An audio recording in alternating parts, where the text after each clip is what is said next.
So we've got the updated report from the Hurricane Center. Let me just put this up so that you can see it. Here we are. So now northwest at 12, it slowed down.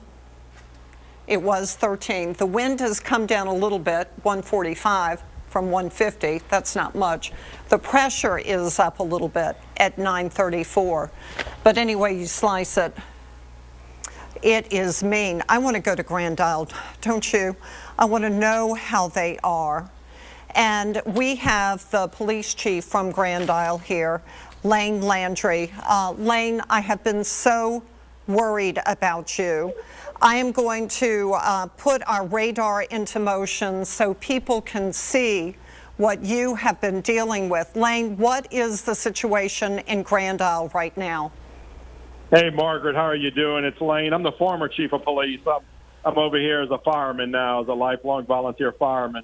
Right now, the conditions are, we must be getting to the southern eye wall. Right. And the wind directions have changed. I would say we're still experiencing 130 to 150 mile per hour gusts over here on the island. Water's still up, pretty good tidal surge. But all in all, we're doing pretty good. So, Lane, how high is the water? Do you see it going down any, or is it still going up? I would think it would be going up.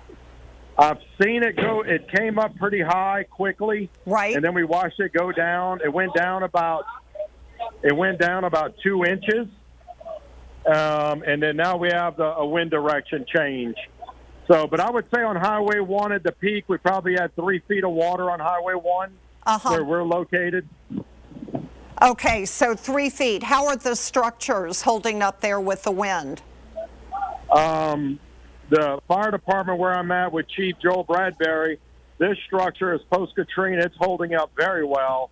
There is a tremendous amount of roof and structure damage. A lot of power poles are down from the little bit that we can see. And I think it's going to be pretty extensive once this passes over. Yes, it is going to be very extensive, I'm afraid. What's your visibility out there? I mean, how far can you see? A block? Right now, a half a block? Right. I would say it let up on us the last minute. It's let up that I could see about 200 feet. But when it's really blowing for the last couple of hours, we probably were limited to anywhere from 25 to 50 feet of visibility. So would you say, what's your sense of water on the island? Are there dry places? No, ma'am. I would say Grand Isle was 100% underwater. And what's the highest, would you say? It's hard to tell from where I'm located at, Margaret, but I would say that definitely there was in the lower lying areas, they probably could have had anywhere from 10 to 15 feet. And that was indeed what the forecast was.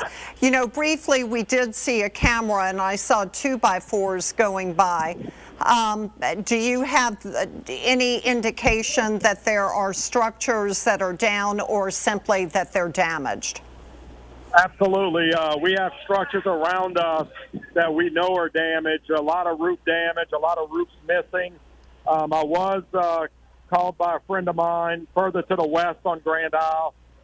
He said one of his cameras showed, I think one of the summer homes on the beach side was sitting on the ground.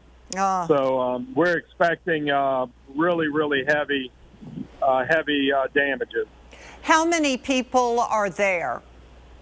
At the fire department here, we're manned up totally, probably with 8 firemen, volunteer and full-time, probably 8 of us with medics and heavy equipment operators.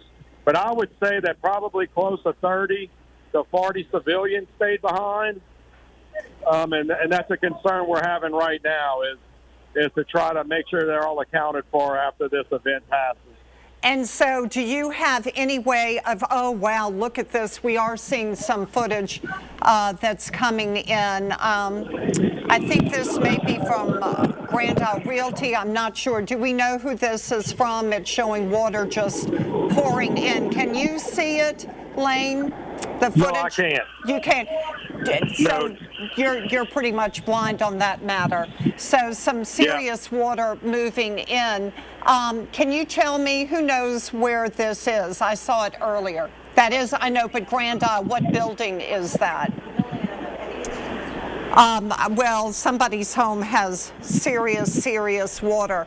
So, Lane, give me an idea. Is there any way to contact the people who have remained right now? Do you have any indication if they're safe and what buildings they were in? I think we were all just talking earlier with the fire chief and his team, and we do have a list of people who've called 911.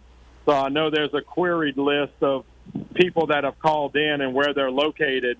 Okay. So I'm sure once things have settled down and there is a possibility of getting out, that'll be how the chief and their team are going to get out there, to go by what's queried Lane, in 911. I'm sorry to interrupt you. Please stay safe. Know that we are thinking of you, concerned for you, want you to stay safe. We are hearing from Governor John Bel Edwards right now.